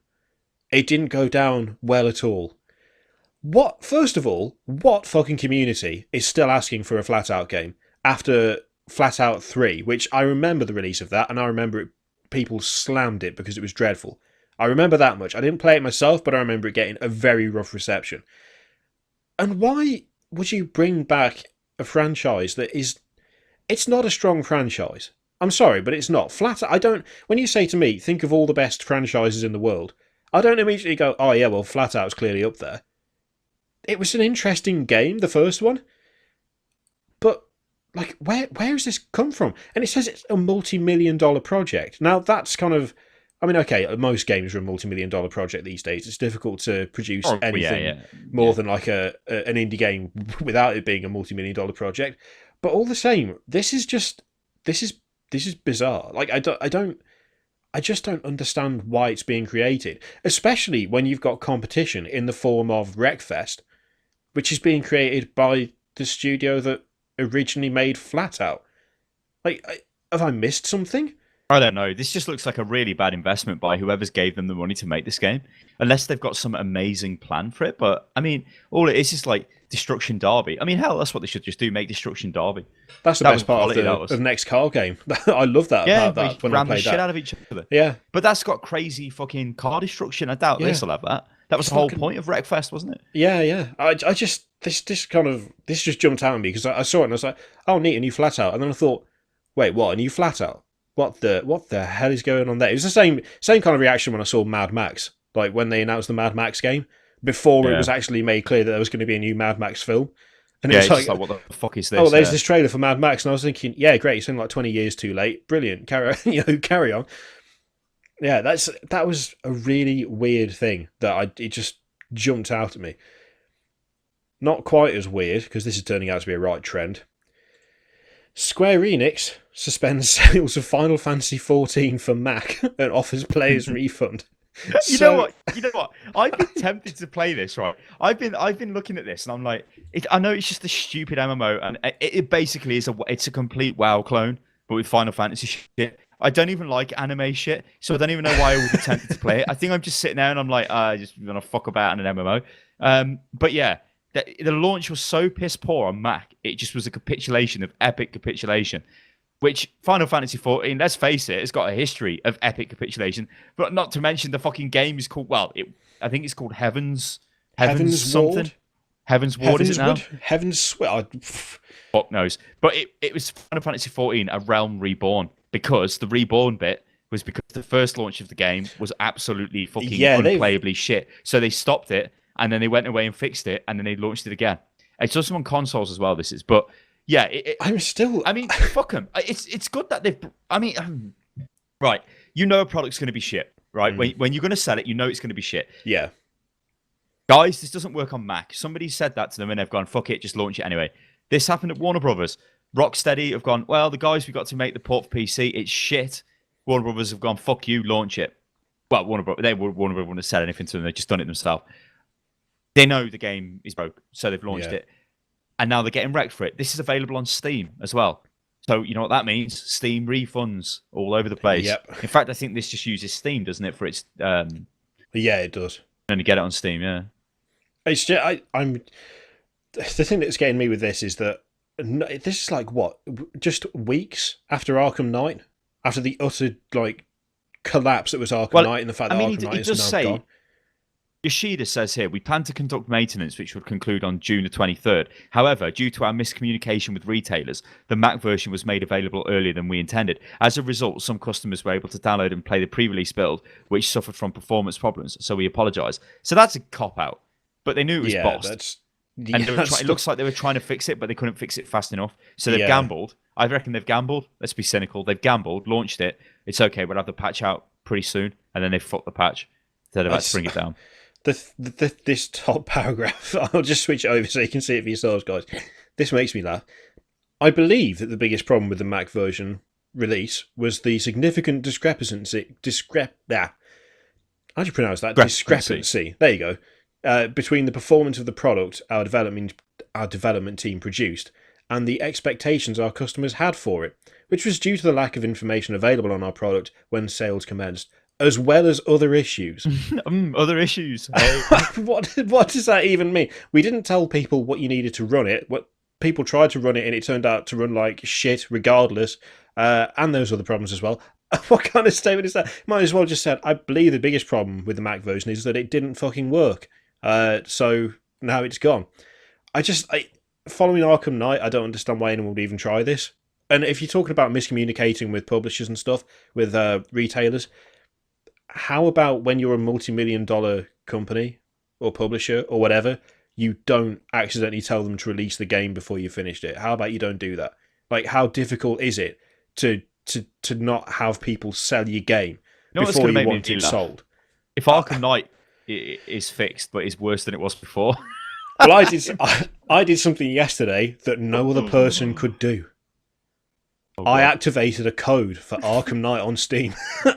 No one else in the world can do that at the moment, but I did it yesterday. I'm a man alone. I haven't downloaded it because there's no point, because as we know, it's really buggy and knackered. But I was just sat there and I was like, I'm going to activate this. It's amazing. It still works. Why would they allow press copies to still download? No, because it's just. I don't think it's a press one. It's just like a standard version. Like if you buy the key from a website, who's got the keys in stock, I think you can still register it and download it, but it's just not available for Steam anymore. That's the thing. But it's a disaster. Yeah, that game's a disaster. This is a disaster. And I don't know why I had an urge to play it, because it's a stupid urge and I will never play it. So there you go. Hopefully they've learned their lesson. No, I've had this. You know what? Let's talk about my urges. Oh, God. I've had this urge in the past quite a few times. I remember playing Terror, which was shit. I remember playing Aeon, which was shit. Yeah, I'm seeing a trend. Yeah, shit. Anyway, I keep wanting to play Destiny again, but I don't know why, because it doesn't look any different. You know what? There's a really good video from GameSpot. They've got a series called The Point, and they talk about something like a topic. Yeah. And they talk about Destiny and why people play Destiny, and they say Destiny is just a game designed to get you addicted. And it breaks like with this. Well, they've got quotes from a guy who is like a. I don't know what he is, like a mental analyst or whatever in gambling, and he's just saying that every part of Destiny is designed to make you keep playing Destiny with minimal content, but then to sell you more content for more chance at loot. It's basically like Diablo, isn't it? It's the same thing. Why do you keep running rifts in Diablo? Because you want that drop. What could it be? And it's the same thing. And when it showed you, it suddenly dawned on me. That's why. I mean, I remember all those years ago, probably about a year ago. Well, it was when Destiny launched about a year ago. I'm on the Co-optional podcast, and I'm like, I like Destiny, but I don't really know why. Yeah, I shouldn't like it. I think you were even on it with me, and I'm like, yeah. I don't even know why I should like this, because it's a shit console FPS. But after watching that, it became quite clear. The only reason I liked it is because it's a gambling game, and apparently I'm some sort of crazy gambler. Because yesterday I decided to buy keys. Oh, no. Right. So I played a bit. I had 5 keys, right? And 5 crates. I had a 2013 esports case, which apparently was quite rare, right? And could have something worth cash money. So I'm like, I'm gonna have a go. I had other case as well. I had some Operation Bloodhound crates or whatever. Anyway, went in, paid my £1.60 for a key, opened the first one. I won a shotgun that was worth 8 pence. Oh, oh no. But then I did it again. And then I did it again. And I did it like 6 times. Oh, and I was bad. like, why? Yeah, but at the end of it, I wasn't really down. Like I was I was down because I'd made about £4, but I spent 6 or something. So if you had more keys and more crates, you could have evened it out. But that's but what gets you, I've ain't got it? a pistol that's worth 15 quid, and an AK that's worth 18 quid. That's But that was not from them crates. That was just like what I had. I was like, you just randomly had some. I just had them. Yeah, well, I've got an AK that I called the Good Lord because I renamed it. It's called Good Lord. I don't know, but yeah. So essentially, Destiny is like the Destiny thing. Yeah. The thing is, like, you think about Destiny when you play it, you do it for the engrams, don't you? Yeah. When you do a mission, you get an engram. Oh, it's blue. Oh, it's purple. You take it to the guy. It gives you a piece of shit. But it could have been something good. But yeah, hey, we'll give you another one. And it showed you how the game's set up at all these various points to just go, but hey, here's a bit of loot. But hey, here's a bit of loot. I don't know why I hadn't actually. But how they get you? This is what this is why Destiny makes so much money. Because people sit down and they're like, "The fuck can Destiny make money? There's no content." But there's been 2 expansions for Destiny in its first year of launch. Its major expansion is coming at the end of this year, right? And which will then have 2 more like expansions to it. You have to buy the expansion. It's got no monthly subscription. They compared it to World of Warcraft, and it was interesting. Oh wow, right? You spend your money, wouldn't you, every month? You spend your £1 or whatever it was at the time, and then you say, "I've got like 80 hours of gameplay out of this. That was well worth it." Makes sense, yeah? Yeah. Right? Destiny doesn't have a subscription, so you buy the game, and you're just like, "I'm playing the game for free." No, you've bought the game, and you've paid 50 quid for the game, but then 6 months down the line, They go, hey, 30 quid expansion, House of Wolves, guys, you want it? You need it because it's going to have more loot for you, so you pay for it. Actually paying the subscription fee, but you don't realise. That's what they said is going on. And basically, Christ. Activision have built this game, Destiny, which is just like World of Warcraft in a lot of ways, and it is designed to make maximum money off people's addiction to gambling, and everybody is addicted to it. Because once you get onto that treadmill, we've all played WoW, we've all played MMOs, you want to do the raid, you want to get better loot. Yeah. You want your character to be better. Diablo 3, exactly the same. Destiny, exactly the same. You know what? I went through a stage of playing Diablo 3 like a lot, and it was fairly recently as well. Like I was playing it easily for I think probably about 2 hours every night, which, you know, along with playing other games for the channel and, you know, new release and stuff, was, I mean, for me that's quite a lot because, you know, there's more stuff to do than just play Diablo 3. But yeah, I was still finding myself kind of finding at least 2 hours to be able to sit down and do a couple of riffs like every day. I hadn't really considered the fact that actually Destiny is no different. I think for some reason I created a disconnect between like what is essentially exactly the same model, because Destiny's like kind of a bit MMO-y and it's an FPS and it's not, because it's essentially just another dungeon grinder, ain't it? That's really what it is. If Destiny was on PC though, I would be playing it. Yeah, I think I probably would as well. And I'm not even that big of a fan of FPSs, but we did go through that stage in Destiny of like, we had a solid week, didn't we? We just sat in front of that goddamn cave, just and you know shooting what? shit. You totally could, like, if I said to you right now, let's play some Destiny, we totally would, because straight away, our whole, like, wow, gearing up brains turns on. Yeah. And it's like, oh, yeah, we're going to get gear. Where can we get this from? Oh, let's do this. Wow, I've got this drop. I mean, one thing Destiny does is it doesn't allow you to trade items. And the reason it doesn't do that is because if I could give you, I've got an exotic hunter cape. Well, if I gave that to you, you're not going to farm for it. Yeah. I mean, and there's no economy in the game.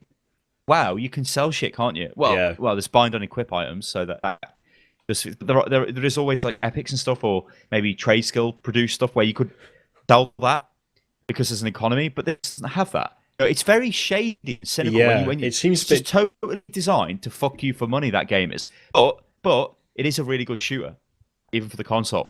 Yeah, that's its redeeming feature. But don't think to yourself, this game doesn't make money, because it makes a shitload of money. Yeah, it does. And it's got a load of players. You've only got to look at Twitch. There's always thousands and thousands of people watching people play that on Twitch. I mean, when I went to the wedding recently, I had a very eye-opening, it was about 2 months ago now. I don't know, about a month. I don't know when it was. I had an eye-opening chat with a guy who was just average Joe, and he was completely addicted to Destiny. Yeah. And I said to him, have you played like World of Warcraft? And he's like, no, I don't. I just play Destiny. I'm just like, okay. I suppose it is exactly the same as like when you finish a rift, or, you know, when you're doing different stuff in Diablo 3 and you get that orange drop or green drop. And it's like you look at it, I see the little beam of orange light coming off the floor, and if it's like one, I'm like, it's designed, oh come on. That, like, if it's like if it's like 2 or 3, immediately I just think, oh shit, I could actually get an upgrade here. I never fucking do, because my Crusader's geared quite well at this point, but every time I'm like, oh. The thing is though, Diablo 3's been kinder to me than Destiny was, which is why I think I haven't gone back to Destiny as much as I've gone back to Diablo, because when we did that stupid cave grinding, how much gear did I get out of that? I got like a gun, because every purple engram I took to the guy. He was like, it has some shit blue boots. And again, go it's away. Designed for that, because if it was giving you good loot all the time, you stop playing. You need to stay on the treadmill. It's shady. Anyway, moving on. Well, the last thing we've got is this here, this is interesting. Star Citizen's executive producer leaves Cloud Imperium Games. So, Cloud Imperium Games has confirmed that Star Citizen executive producer Alex Mabry left the company in June for personal reasons. The bulk of his duties will now be assumed by Erin Roberts, the global head of production at Cloud Imperium, and brother of studio founder Chris Roberts. We are sorry that Alex had to leave the CIG family, a studio rep said in a statement, adding that his departure will have no impact at all on the game's development. Harsh. It's full steam ahead for us, as always. The thing that makes this interesting, because otherwise it would just be, oh, guy leaves company, that's not really anything. But it says in the article that the studio has emphasised that Mabry's reasons for leaving the studio are not connected at all to anything having to do with Star Marine, which is the FPS module of Star Citizen that was recently delayed indefinitely. Indefinitely, yeah, I know. You were away when this got announced, yeah? And we got released announced, whatever, news broke. And I was like, delayed indefinitely. Excuse That means me. that's fancy work for forever. That's fancy talk for That cancelled. means it means we don't know when this will be made, and this is a game that is under massive scrutiny. This is why this is news that the guys left, because ordinarily it would be who gives a shit. Some guys left the company, we don't care. Yeah, but it's because this is a company that's funded by people, and it's very much in the public. You know, but everybody wants this to collapse, and it's every time it's had a goal, a deadline, it's failed to meet it every single time, and it never. It's always like, oh, we didn't quite do it. Like, it's supposed to be out now, Squadron 42, which is the fucking FPS thing. And where is it? Where the hell is it? Yeah, I mean, it's delayed indefinitely. I've got strong feelings about this game anyway, but it's fucking. I know, and I remember last time we spoke about it, there was a lot of comments of people who had strong feelings, and I think they were, I've spent money on this game, so I'm just going to blindly defend the game, which happens a lot. Yeah. It just it genuinely worries me, and it's not. It doesn't worry me because I've spent money on it. It's like I might not be entirely happy about that, but I can just let it go. It was at a point where I could afford it, so whatever. I'm not fussed about that. I don't want stuff to fail, and I don't want something like Star Citizen to fail, even though I think it's massively overreached itself at this point. I think and all the evidence says that it has. If it can't meet all these, I mean, what the hell's going on? This is the thing that worries me. The only thing they seem to be able to do is give you a new ship and a fancy advert every fucking week. Yeah, all they're doing is selling stuff that doesn't exist in a game you can't play. That's what they're doing, and I cannot, like, no matter how attached I might be to the ship that I bought from them, I'm not going to defend that because that's bullshit. And if they're coming to modules that they're supposed to release, that is supposed to be stuff that is you've paid for. Whether I particularly cared about the FPS module of Star Citizen, which I didn't, the fact is I've still paid for it. I still gave them money, and part of the agreement when I gave them money was that this is something that I would have access to, and now I don't have access to it. And it's like, for me, it's not that bad because I'm not that fussed, but for everyone else who did really want it, delayed indefinitely, that's not acceptable. It's not acceptable for a game that's like, what is it, $85 million at this point. It's like £50,000 a day it makes, don't it, as well? I mean, assuming that that's all the money they've made, that's still a lot of money. If they've had investment from other places as well, then there's no excuse for this. There's just no excuse for it.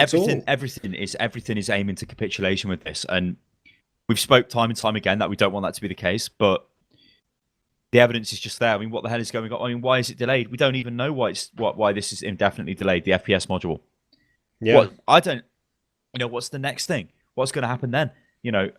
Okay, I get game development's dynamic. It's fluid. That's great. But you can't put deadlines down and fail to meet them time and time again. You're just going to be in a fucking mess. Yeah. Anyway, fuck Star Citizen. Dawn of War 3. Hang on a second, wait a minute. One second, because this is interesting, and it perfectly highlights what we've just said. Mayberry is the second high-profile loss that Cloud Imperium has suffered recently. Also in June, senior producer Travis Day left the company to take up employment at Blizzard. And then at the and they talk about how they're opening a new office in Frankfurt, Germany. So they've got set up a cost for that and everything. Cloud Imperium recently put a new Star Citizen ship on sale, the Genesis Starliner, which can be purchased for $400. Yeah. Which exactly highlights what we've just said. That people are leaving, they've got all the money in the world, but they can't produce a product, and all they're doing is selling ships that you can't fly. That's if you're okay with that, then well, power to you, but I'm not. So, I mean, yeah, and like people leaving for Blizzard and whatever. At the end of the day, if you're a game developer, if you work with games, Blizzard is like the biggest game development company, one of. You would go there. It would be like getting hired by like a fucking Fortune 500 company if you just worked for a shit company somewhere. They were like, hey, we want you to work for us. People are going to move around. So I'm not really too bothered about people moving around. And your projects might actually release if you go to Blizzard. But like you said, this Star Citizen is in massive danger of... Oh, it ain't even danger. It is. It just sells shit for a game you cannot play. Basically buying into ideas, hoping that the idea comes to fruition. And when they are supposed to meet deadlines to give you a playable section of the game, they can't do it. And instead of saying, oh, it's only a 2-month delay, or it's just indefinite. What? 2 years, 3 years? What? 4, 5, 6? Who fucking knows? Yep. Not good. Not I feel good at all. sorry for the people who are really like rooting for that game because Yeah, I think they're going to be left disappointed, unfortunately. I prefer it if they weren't. Dawn of War 3, Mr. Kirio. You made a video on this. Yeah, Dawn of War Give 3. It me large. They haven't. There's obviously been no actual confirmation of this because otherwise would have been all over it like a rash. And I was all over it like a rash anyway, despite the fact they didn't make any confirmation. But essentially, Sega of America specifically, have registered DawnOfWar3.com. Now it's worth pointing out they did already have it. It was first registered in like 2005, I want to say. Basically in anticipation of the franchise becoming a trilogy. Hang on. What have you found? I just went to the YouTube channel because I wanted to check something, which could be an interesting point. However, there's been a comment 8 minutes ago, and this is what it says. Guess the video it's on. Oh, it says, "You're a fucking idiot, and really, I don't need to back this statement up because it should be abundantly clear why I say that." 10 out of 10. Excellent argument. 21 minutes ago, you butthurt cunt fuck off pussy. Jesus Christ. An hour ago, kill yourself. These are League of Legends players. No, this is League of Legends conversation. These are the 2%. You hater. Anyway, highly original. But yeah, so essentially DawnOfWar3.com, it was registered previously, but it's been re-registered. Sega of America has it, and it's apparently under the name of a guy who works for Relic, part of the IT department for Relic. Now, you could just look at that and go, well, they're trying to prevent squatting, which is entirely possible. But, on the other hand, Relic aren't actually doing anything at the moment. It's been quite a few years since we've had any sort of, 40k game out of Relic.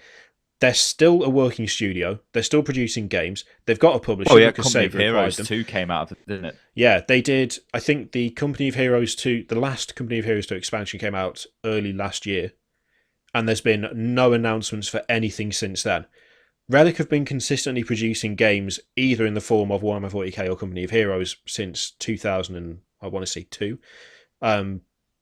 It's highly unlikely that Sega are just going to be like, yeah, have a couple of years off.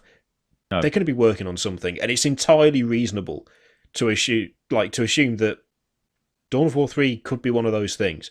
Because the way they've staggered things is they did Dawn of War 1, then they did an expansion, then they did, I think, was it 1 or 2 expansions, then they did Company of Heroes, then they did expansion for Dawn of War, then expansion for Company of Heroes, then they did Dawn of War 2, did the expansions for that, Space Marine, Company of Heroes 2. We're kind of in line for a third Dawn of War. Like, the pattern so far has been Dawn of War, Company of Heroes, Dawn of War, Company of Heroes. They've just completed, they've finished Company of Heroes 2 now. They've done the expansions for it. So they've got to be working on something.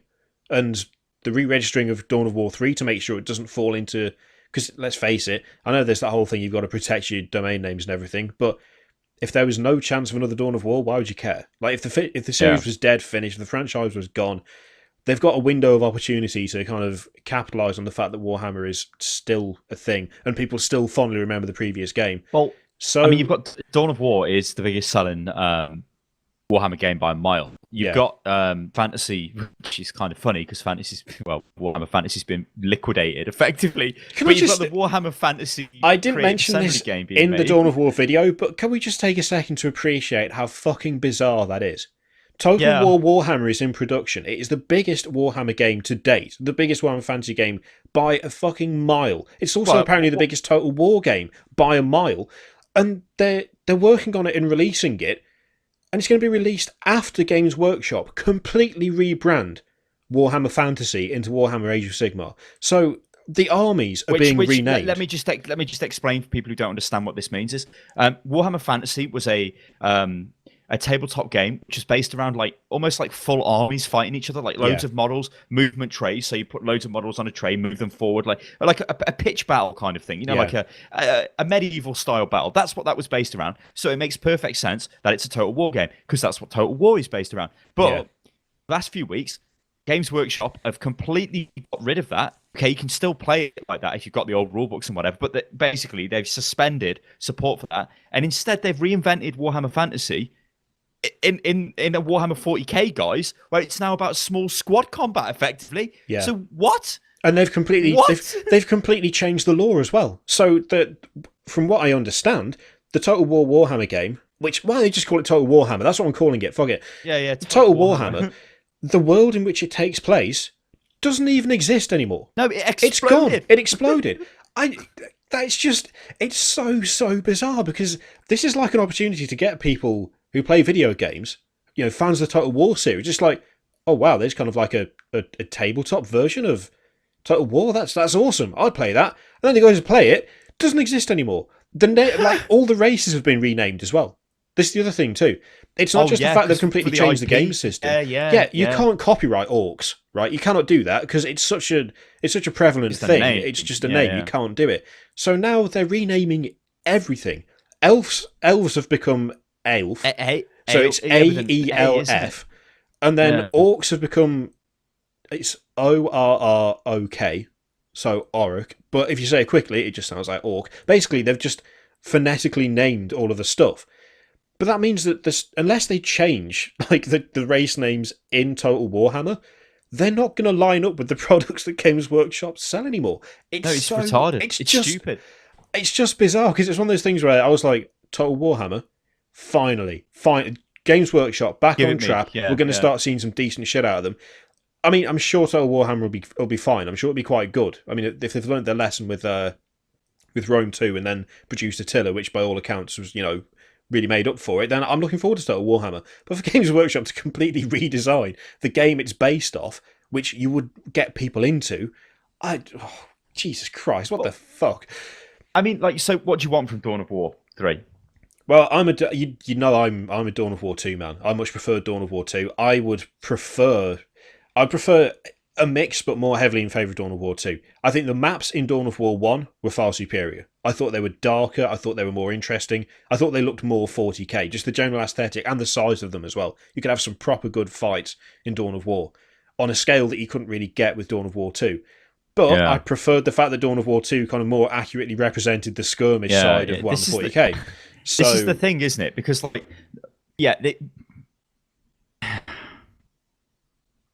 I don't want Dawn of War 1 made. I do not want a Dawn of War 1 to me.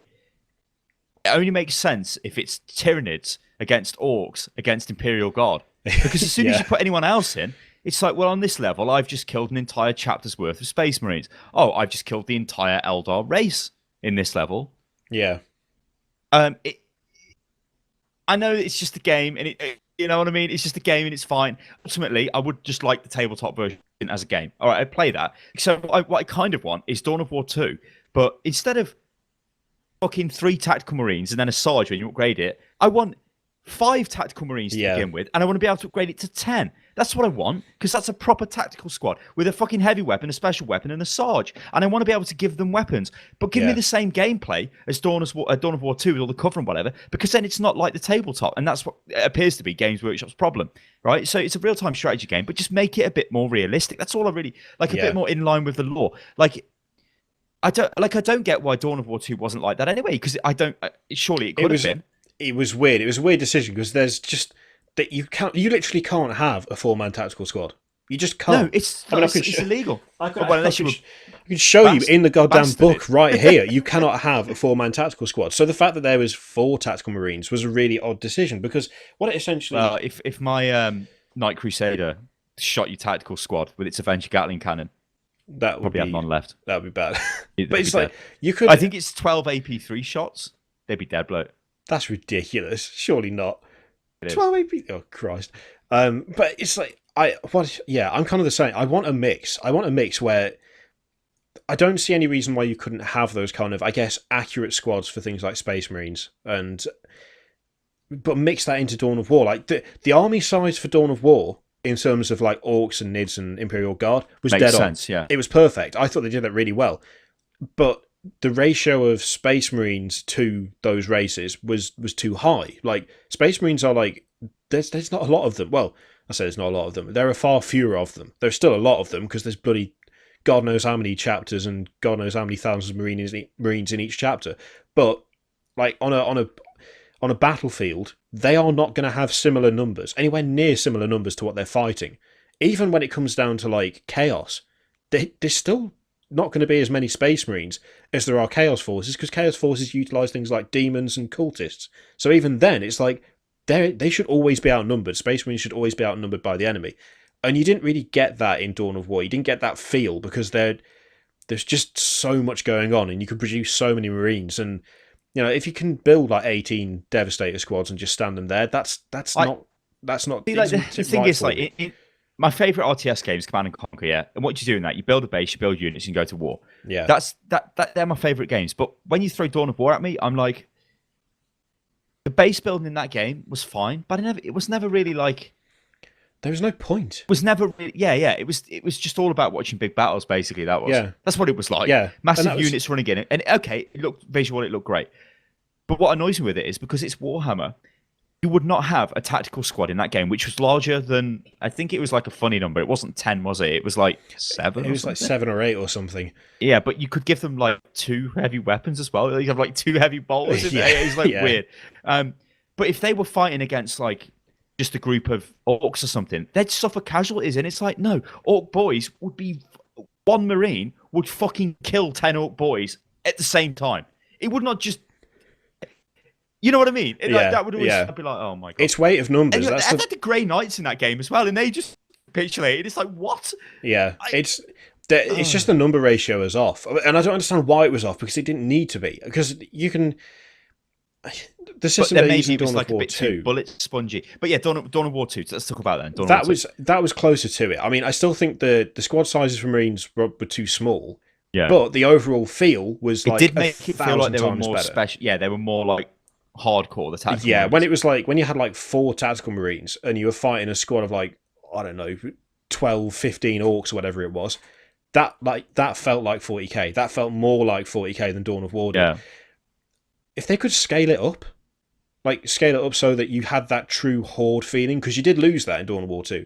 Oh yeah, you did lose that with like even when you orcs. Played a horde army, it was not really a horde. It was too small. If they could scale it up so you had a mix. I don't like the restrictions on squad size, but this is annoying as well, because if I don't like that, then I could have 10,000 Marines running around. But that's why you've got to make them more expensive. Like they should be like a hell of a lot more expensive. Like a Tyranid player should have loads of gaunts running around. He should have hundreds of them all over the map, because there's a fucking Tyranid. Imperial Guard should have shitloads of guardsmen. Yeah. Orcs should have loads of orcs, loads of boys, and fucking God knows what running about.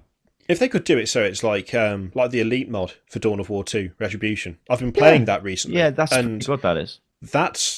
That's a lot closer. Like that kind of addresses that thing of horde armies being horde armies. You know, you've got more options for that. And the Space Marine squads, I mean, they still have a daft number of tacticals in a squad, but at the same time, you've got more specialization. You can do stuff like turn them into Vanguard veterans or Sternguard veterans. If they could just get a nice middle ground. I want to see bigger maps, and I want to see, like, I guess bigger battles, but I want it to scale. I don't want it to be bigger battles like Dawn of War bigger battles, where it's like every game was an apocalypse game except you didn't have Titans. I want it to be like, because you know what, that is like that's a misconception with 40k. A lot of people think that 40k is just this like immense battles taking place. It isn't really. Yeah, it's immense wars, but there's loads of little battles going on. Yeah, it's not like there are cases where it's like a massive all-out war, like you'd see in Dawn of War. It's stuff like the Battle for Armageddon. That's like that was a massive, massive war. But even then, there's related shit. Yeah, there's references to smaller Black Crusades, to smaller battles. Yeah. Whereas most battles, it's like when they say things like, "Oh well, the first company dropped down to the planet." The first company is like 50 dudes. That's it. Yeah, there's only like 50 of them. It's not like the entire chapter, thousands of them all coming down in drop pods. It's like 50 guys. Yeah, they might have different armor and weapons, but it's still not a big army. It's still not like a colossal force. It's just that they are that hard that they can go in against like 200 orcs and slaughter them. But that's why orcs have got so many more. You know, that's why orcs, they infest a planet and just produce more and more fighters. And the Space Marines don't need that many people. They just need to get the scaling right. A mix of Dawn of War 2, where you've got the the squad-based combat, where you've got the cover, where you've got those mechanics, but scaled a bit better with a mix of Dawn of War 1 and Dawn of War 2 for squad sizes, so that Horde armies feel like Horde armies. Space Marines are not numerous, but they are like hard as all fuck. That would be perfect. Like well, I'll play the hell out of it no matter what it's like, probably, but that would be absolutely ideal. Thing is, though, the people who really like Dawn of War 1 want base building as well. Yeah, I don't think most people who like Dawn of War 1 are very, really into 40k in the sense of like how we might be. I think they're just like, because if you put them up as two games against each other, you can totally understand why people never really liked Dawn of War 2, because it's such a, like, it's a big departure from like the traditional. Like, where's the massive battles? It's just like, oh God, what the fuck? Yeah, you know what I mean? But I really liked that about it. And the thing is, as the game progressed, like you did end up having these like crucial big engagements where you'd have to pull everything from the map, because someone, especially in like 2v2 or 3v3, when we played the original Dawn of War 2, and we were playing like 2s and 3s, there would come a point where you'd find a significant chunk of your enemy's forces would push down one side of the map. And it was like, oh, okay, well, we need to get over here and stop this, because they could easily get to someone's base and wreck us here if we're not careful. And you'd have these big battles, but then they'd die down, and squads would retreat back, and you'd reinforce them, and you go back to skirmishes across the map. Again, I like that more than just the constant flow of units at each other, because it feels more tactical, and it feels more interesting, and it feels more true to the tabletop. Like, you don't just have two armies slam into each other. No. I mean, I've seen people asking for like, what about like Supreme Commander style Warhammer? And it's like, well, it just wouldn't work. How the hell you would not have like? I mean, again, using Space Marines, it will use any race really. Maybe with the exception that, again, I suppose of Imperial Guard, if you had like some sort of hive city or something, that was your base, because it'd have to be that big if it's Supreme Commander scale. Remember, it just wouldn't work. Like, it just wouldn't work because Marines. I think people just want massive battles at the end of the day, and I understand that. And I'd sit there and play a game with massive battles. I know I wouldn't care.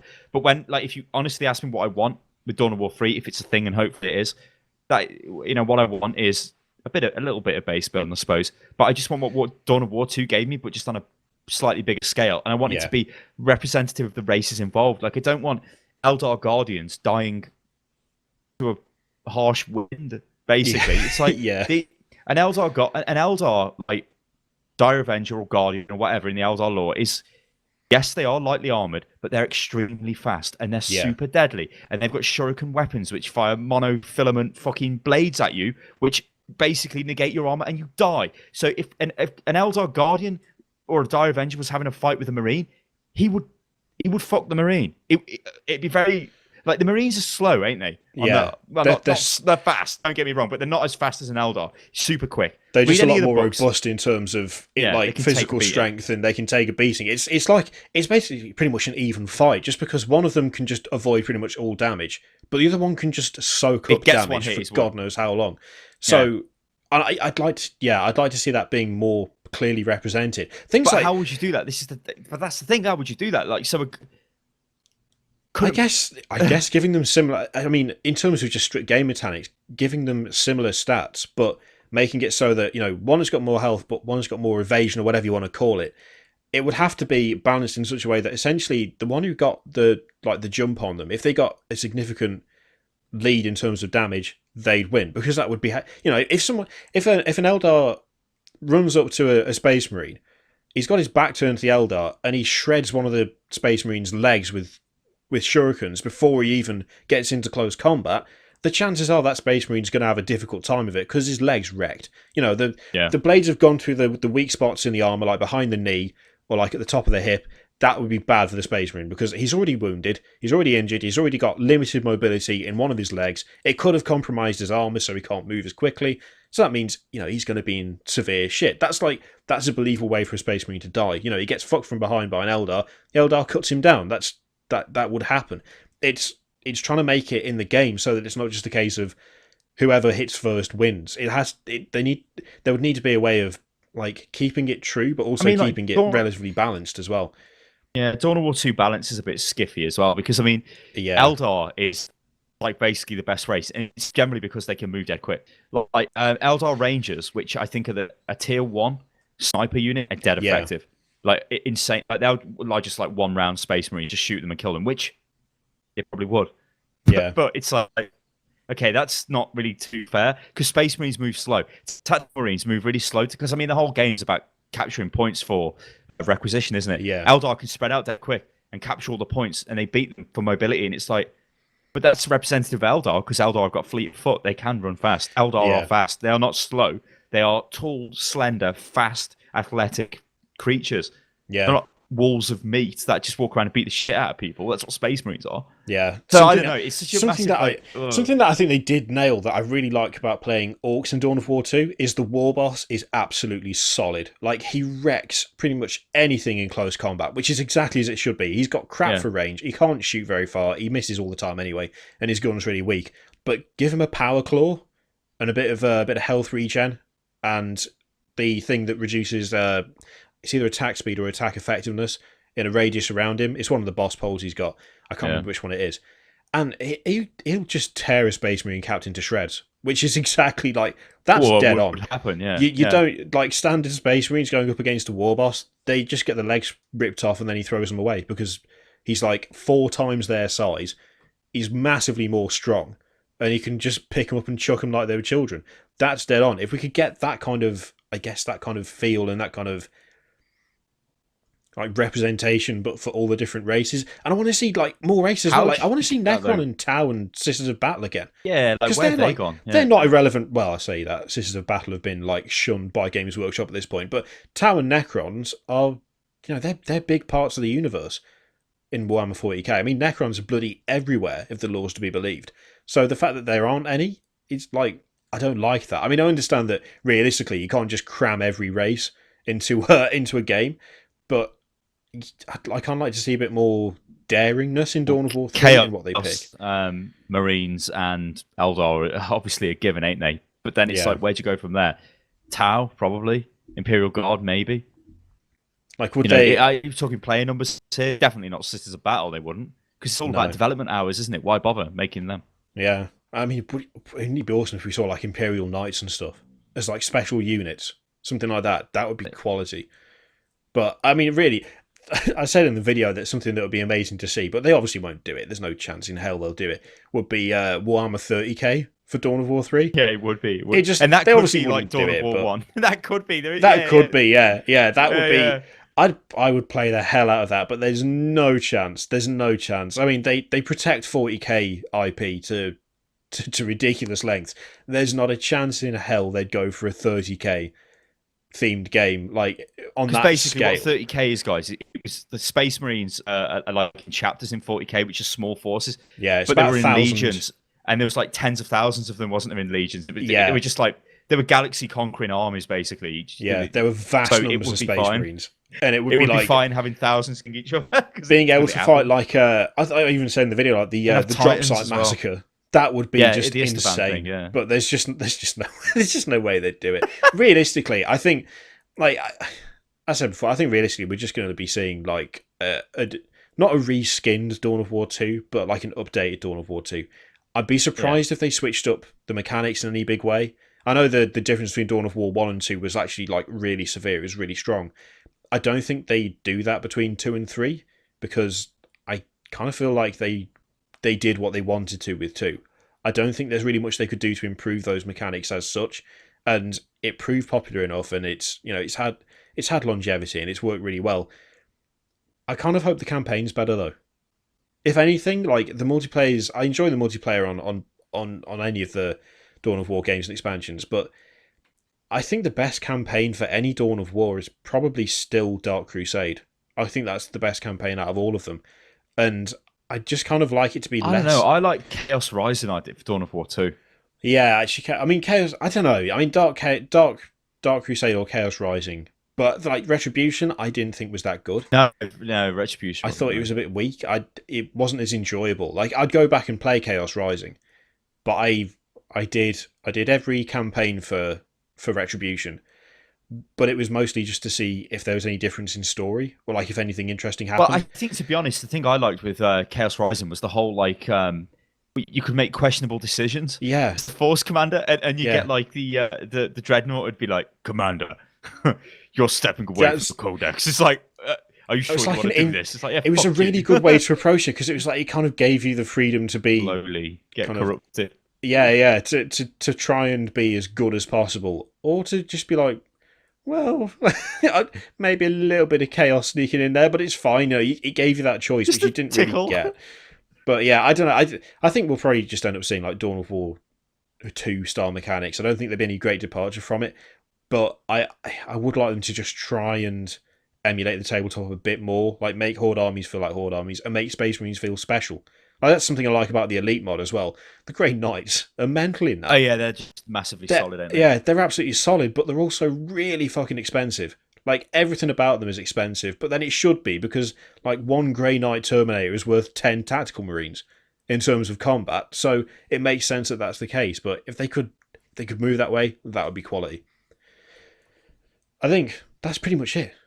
I don't think there's anything. Well, I said. Well, to be fair, it was kind of a light news week in terms of like gaming stuff, really. But it was. I think there's not been a huge amount going on. I know, but there was still a lot to talk about. So. I was tempted to talk about the whole Destiny pricing thing, but all I can really say is that it seems like bullshit. I'm just going to say it like that. I don't.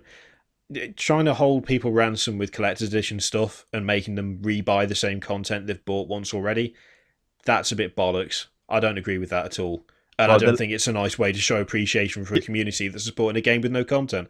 Yeah, and the way they refer to their veteran players as just people who've played the game before the expansion, it's like, what? Yeah, and also, did you see their that what is it? I can't remember what it's called. It's like the little symbol next to your name.